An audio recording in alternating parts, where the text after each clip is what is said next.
Magali Barthès vous présente Espace Méditerranée. La gestion des réseaux d'eau potable est au centre de bien des enjeux. Aujourd'hui, dans l'émission Méditerranée, vous serez au plus près des équipes opérationnelles de la Société des eaux de Marseille qui nous a ouvert ses portes. Sandrine Motte en est la directrice générale. En fait, ce sont des thématiques, des sujets qui nous animent au quotidien ici à la Société des eaux de Marseille, puisque nous avons une mission de service public de l'eau potable sur la ville de Marseille et forcément, nous ne pouvons conduire cette mission correctement qu'en étant connectés à notre écosystème, c'est-à-dire les habitants, les entreprises, les collectivités, les administrations, le monde associatif. Voilà, donc c'est avec l'ensemble de ces acteurs que nous conduisons tous les jours notre mission. Les riverains, il y a peut-être un petit peu d'impatience au niveau de la circulation. Oui, parce qu'il peut arriver que dans le cadre de notre activité, on vient perturber la circulation quand par exemple on va devoir renouveler une canalisation. C'est ce qu'on a vu ce matin ensemble. Donc à nous à trouver les meilleures solutions pour limiter les désagréments. Ce qu'on fait, ce qui est important, c'est d'expliquer aux habitants du quartier pourquoi, pour quelles raisons nous avons ouvert la tranchée et l'intérêt pour eux de renouveler les canalisations d'eau. Donc on s'attache à expliquer aux habitants, les CIQ nous y aident souvent.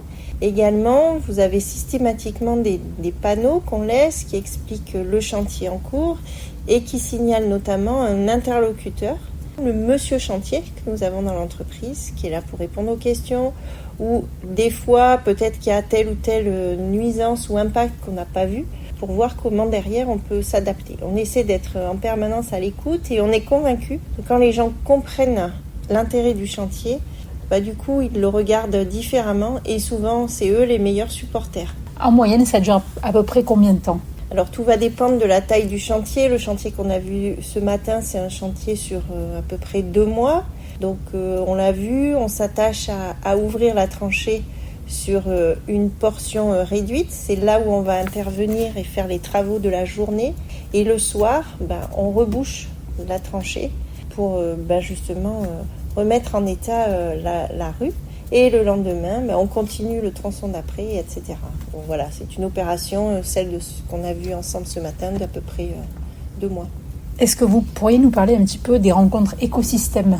Alors, les rencontres écosystèmes, comme je vous le disais, pour porter notre mission au quotidien, on se doit d'être connecté à l'ensemble de l'écosystème. Donc, c'est une démarche qu'on lance dès début septembre. Juste, c'est un fil rouge pour rendre plus visible, en fait, cet écosystème avec lequel nous sommes connectés au quotidien. Donc, le 9 septembre, on a la joie de réunir l'ensemble des associations avec lesquelles nous travaillons. Nous avons des partenariats, que ce soit sur la thématique environnementale, sociétale notamment, pour déjà les réunir, qu'elles se connaissent, les présenter à nos salariés, puisqu'aujourd'hui on incite nos salariés à porter de l'aide, c'est du mécénat de compétences auprès de ces associations, parce qu'il y a à peu près 1 an, nous avons attribué des journées de solidarité à nos salariés et on a monté une plateforme qui permet aux associations d'exprimer les besoins en mission et nos salariés peuvent intervenir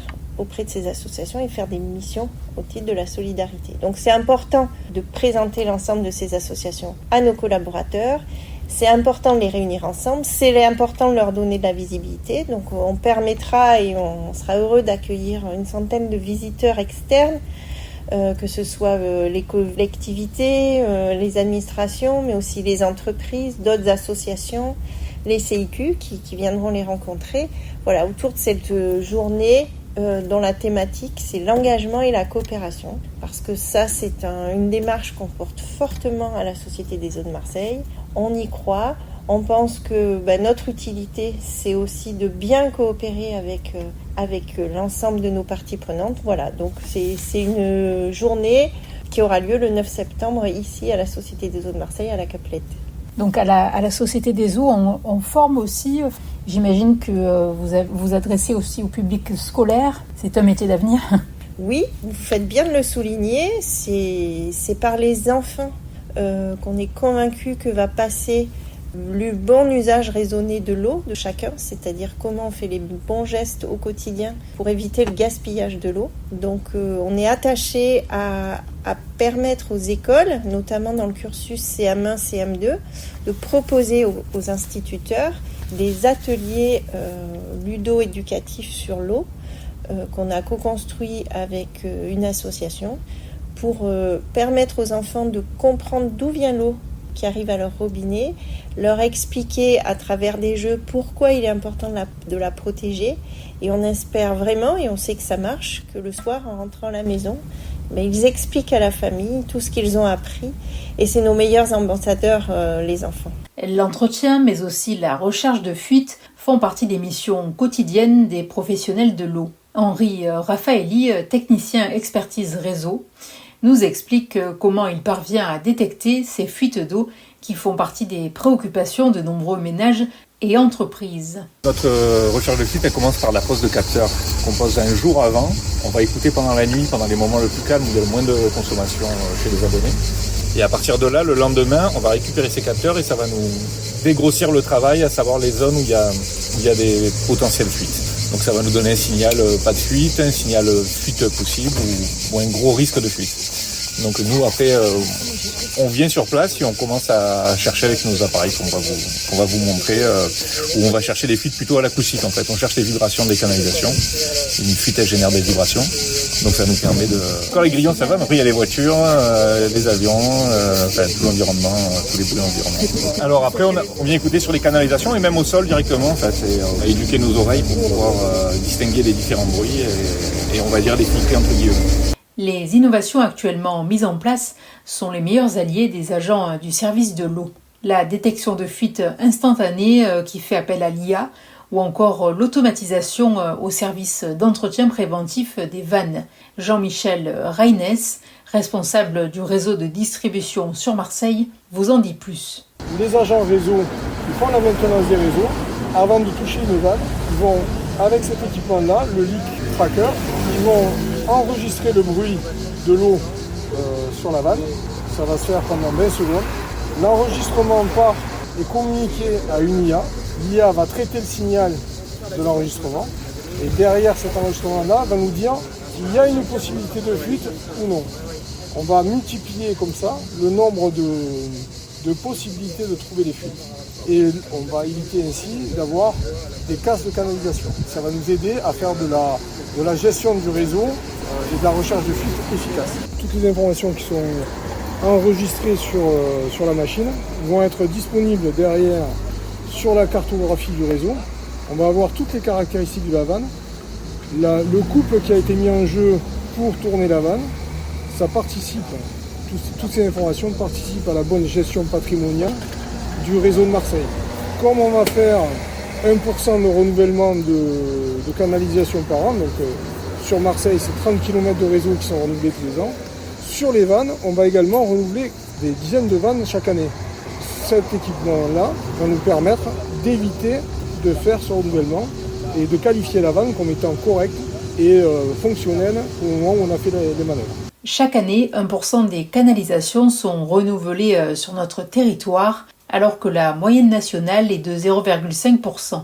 Résultat d'une politique de gestion patrimoniale ambitieuse portée par la métropole Aix-Marseille-Provence. Quels critères doivent être pris en compte dans le renouvellement d'une canalisation? Quelles sont les différentes étapes? Quel impact sur la qualité de l'eau? Qu'en est-il de la circulation et du stationnement? Si des coupures d'eau de courte durée sont nécessaires, elles font l'objet d'une information préalable et spécifique. On va ouvrir la route, poser la nouvelle canalisation. Une fois que la canalisation est posée, refermer la route pour la rendre praticable. Et sur cette opération-là, ce qui est en train d'être réalisé, c'est la pose d'une ventouse sur le réseau, donc un équipement qui va protéger le réseau de tout ce qui est coup de bélier, air dans la canalisation. Quand on fait un arrêt d'eau, il y a de l'air qui peut rentrer dans la canalisation. Et là, l'air va s'échapper par cet équipement de sécurité. Il est important d'avoir un réseau équipé correctement pour éviter les casses. La prise en charge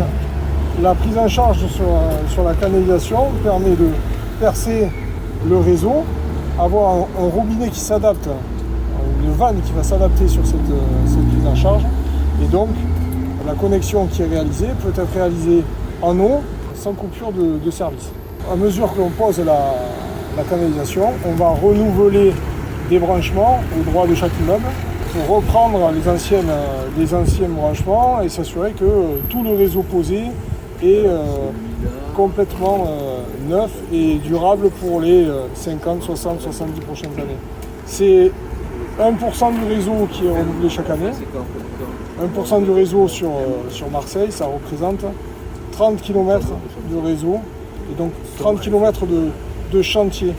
Si l'on ouvrait la route pour faire 30 km de réseau, ça serait non compatible avec la circulation, très perturbant pour les riverains.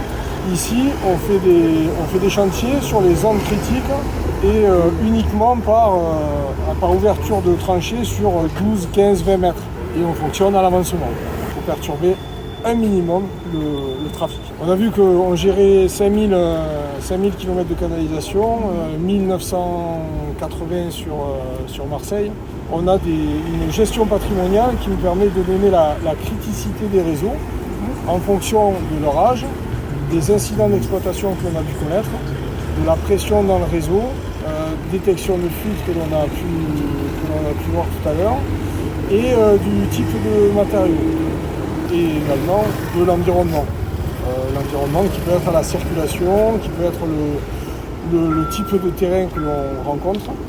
En fonction de cette analyse, on va identifier des tronçons qui font entre 500 et 2 km et on va proposer ces travaux-là à la collectivité, aux mairies de secteur, avec une programmation dans le temps. Sur celle-ci, il va y avoir des travaux dans les mois prochains. Il va y avoir des gros travaux sur ce secteur. Donc on avait besoin de déplacer des réseaux secondaires en plus d'avoir une canalisation qui apparaissait comme étant à renouveler. 86 000 interventions par an et 150 personnes mobilisées, 100 000 informations supervisées en temps réel, des chiffres qui confirment une fois de plus que l'eau est un bien commun des plus précieux qu'il est urgent de préserver. Et pour toute question liée au renouvellement du réseau d'eau potable dans les rues Villa Paradis et rue Breteuil, un monsieur chantier est à votre écoute du lundi au vendredi de 8h à 17h au 06 12 09 71 02 et sur email valentin.sanchez@veolia.com. Et pour toute information complémentaire, vous pouvez consulter le site hauts-de-marseille-métropole.fr. Magali Barthès vous présente Espace Méditerranée.